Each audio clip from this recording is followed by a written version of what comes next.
everyone, and welcome back to Wicked Art. It's Wicked here, and for this little Monday art lesson, I thought we would talk about like effects. So, like, if any of y'all into drawing comics or whatever, we'll just talk about different effects to think about and how to incorporate them.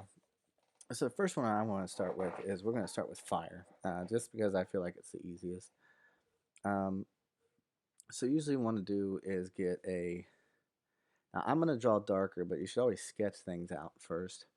But you want to get kind of like a change in direction flow when you do fire. And what I would suggest doing is, while you can feel free to practice all you want. Um, it's usually best to don't just look at a picture of fire. Try to actually like watch it live too to see how it kind of flickers and sways and things of that nature.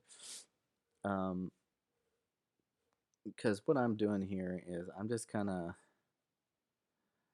thinking about things that I've seen from all the uh, videos that I've looked up that have fire in them.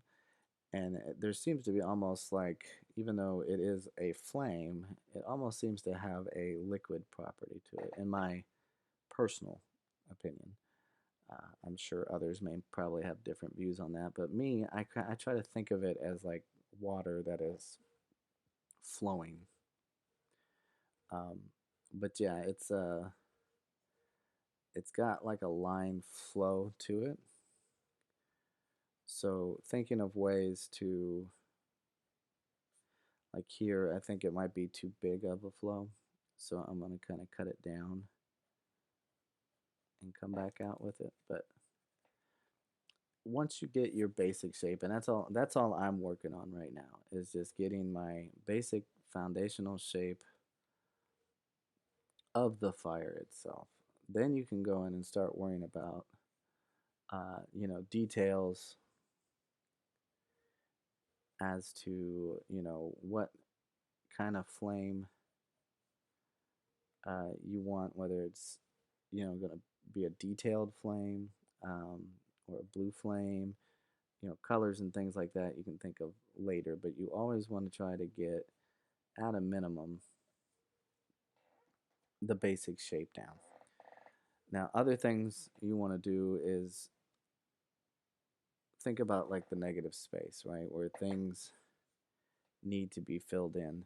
So thinking of things again when you're watching an actual video of fire, or maybe if you found a picture that happens to be snapped at the right moment, there are these little bits of flame or spark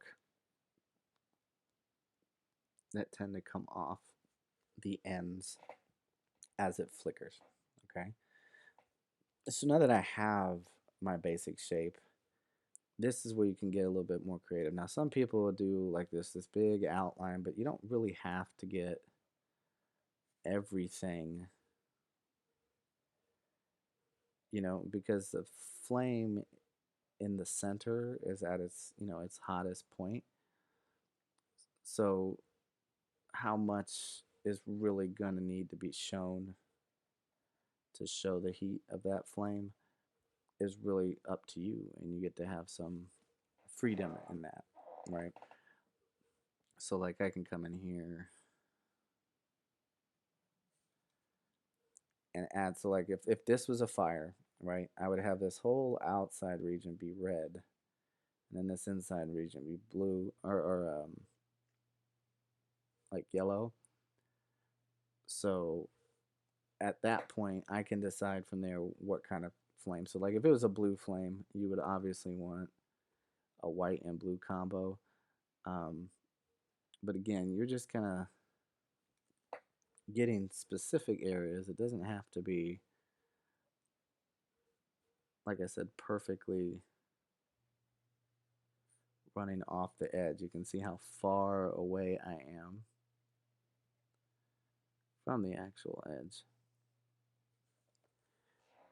And then that gives me my flame shape. Okay, so that's really going to do it for the flame part. Now we're going to move on to the next element. All right, so now I'm just going to write fire, and then we're going to do smoke, water, and ice. So when it comes to smoke, it's somewhat in the same, and we're not talking about like smoke from an explosion, but more like smoke from like a fire that's just gone out. Just you want to stay very wispy with it. So I'm just kind of doing little puffs here and there.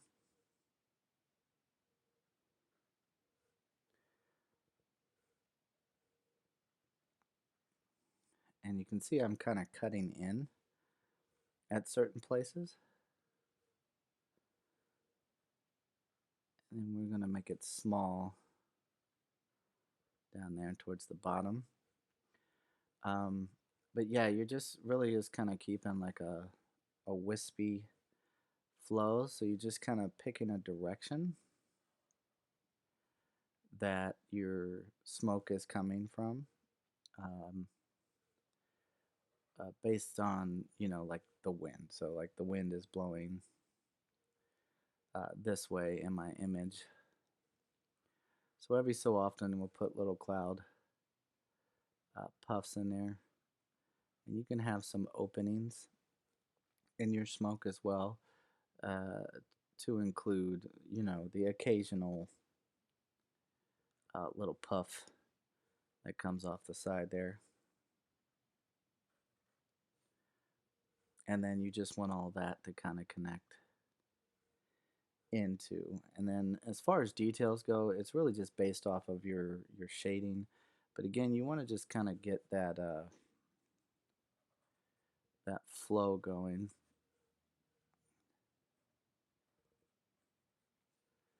Of you know, different bits of line work. You can break it up to kind of help with that. Um, like I could create another opening in here. And again, just you're really just trying to capture the flow as well as the shape of the smoke itself. Um, how much of that detail, you know, you want to put in there is completely up to you. Um, again, you're just trying to capture that shape of that smoke itself. So again, just putting lines wherever you feel comfortable and what looks best. Always, I mean, I'm drawing a little bit darker so that you can see it, but you know, always draw light first and then kind of, you know, go over your line work just so that it looks uh, clear and more refined when you're done.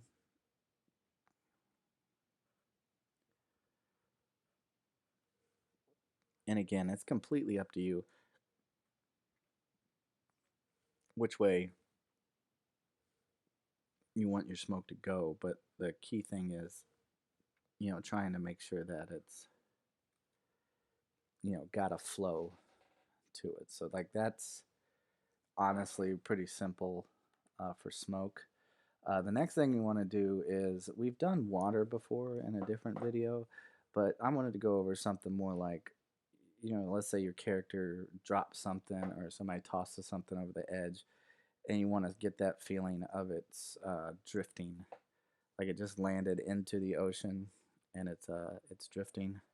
So for the purpose of, you know, this video, we're gonna just do a wooden crate. Okay, again, this can be anything. This can be a person, um, or you know, any object of any kind that you want to stick in there. So I'm just using like rudimentary, shapes to denote this. But what you want to do is it kind of bubbles, uh, up. So we're going to kind of do the same thing like what we would do with our smoke, but we want, little bits that are coming off to kind of show that drag a little bit. So like in certain areas I need to erase where it's crossing in front. Um, Again, we're just trying to get that kind of like a cloud type look to it. Um, so again, we just want, different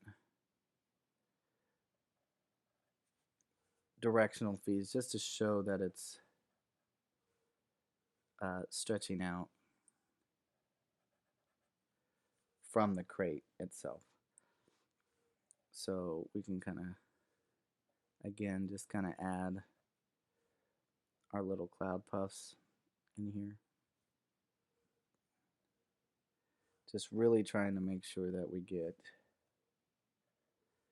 that kind of bubbled up, feeling that we're going for. Um,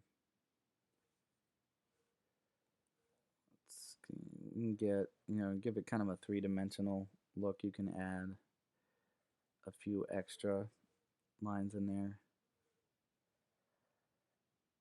But again, just really trying to capture the feel of the smoke coming off of it. Um, let's see. Let's come back. Let's come back up into here, and we'll kind of curve in this way. Again, we're just kind of adding our little puffs. Oops, almost looks like it's kind of dragging out, right? And you could put in a few extra, uh, little puff bubbles kind of coming off of it. Um, and it doesn't really look like much now, but we're trying to just convey emotion of the object, and then we can go in and do, different things like,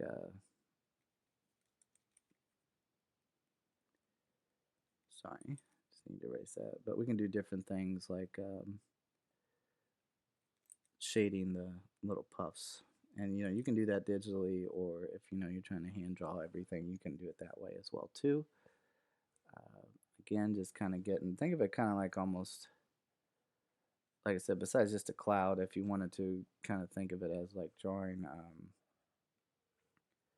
like trees, like you did back in kindergarten, or I mean, you very very well draw them that way now. Lord knows sometimes I take a easy way out on that if I need to. It just depends on how detailed it needs to be within the confines and structure of what I'm doing.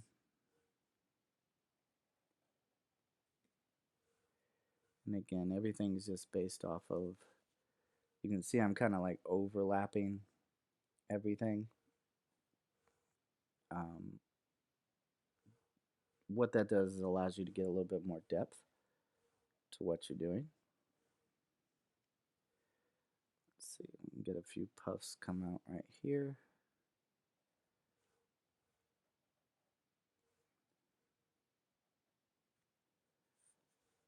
So you can see we have that, a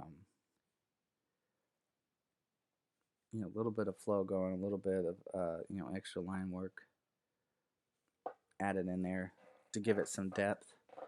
If you wanted to, you could draw a couple of bubbles to kind of just whatever you need to do. Usually when you add the color, it'll showcase that for you. And you can just come in here and I'll just hatch in right now.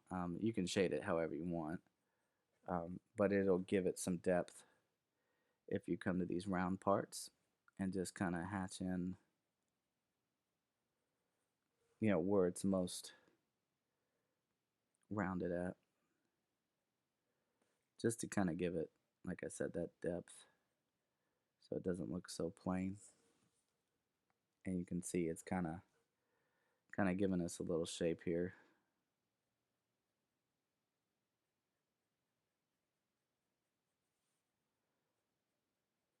So what I'll do is I'll change this to uh,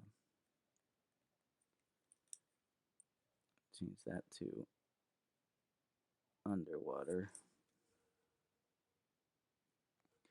And again, just find those little round areas that you need to help sell the the shape of what you're working towards. And like I said, I'm just using basic hatching lines. I'm not using anything crazy, uh, just to get the point across for the video. Okay, so just different areas that aren't receiving as much light. You can shade those in.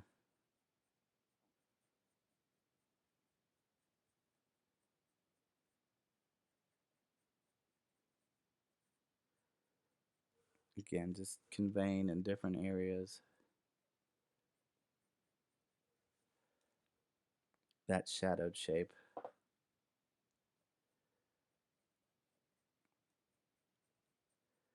So hatching is just really a quick and easy way.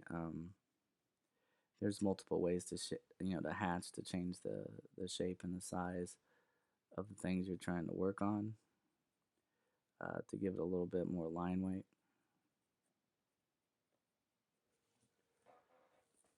But essentially, that's it. And again, I can make this look more like a crate, and just adding in some line work. So that's the basic gist of that. So the last one we want to do is ice. Now ice can be a little tricky. The main thing is it's not so much how much um, swirl, because I mean you can easily make it appear in any way, a shape, a flame, however it comes out. What you're trying to convey is the motion and then the shape, which that will honestly come more in your coloring. So when you go to put that in to your comic or just your illustration in general, but you can see I'm trying to keep it as a jagged shape with some motion to it, and think of it kind of like drawing like an iceberg almost, or just like a shape of like an icicle. So here's where we're going to kind of get our effect. You can see I'm kind of shaping it like it's the wind is blowing it.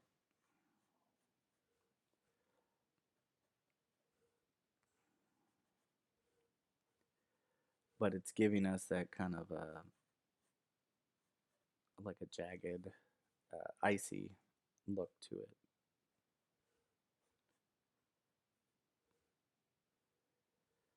And we can have, let's pull that back and then we'll take another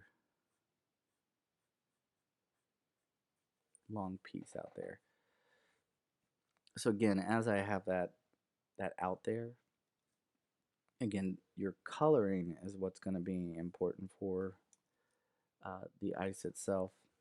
So like what I'm about to do now is just more of a basic shading just to give it a little bit of depth, but you wouldn't want to shade with a dark color on there. You're going to want to go in and make sure you add a little bit of extra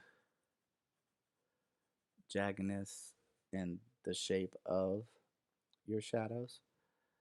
Again, it'll kind of help sell that it's being pushed out in that direction.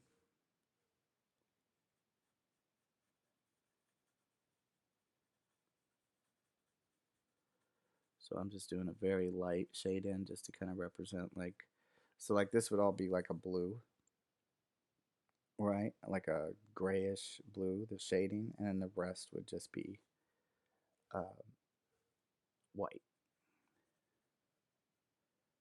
So again, I'm just kind of, putting in whatever shape to kind of give it a three-dimensional look to it. Again, just play around with it.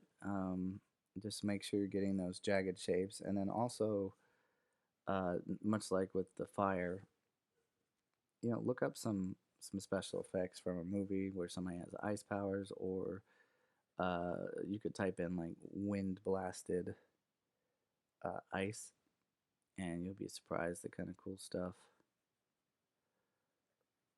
that you can find in there.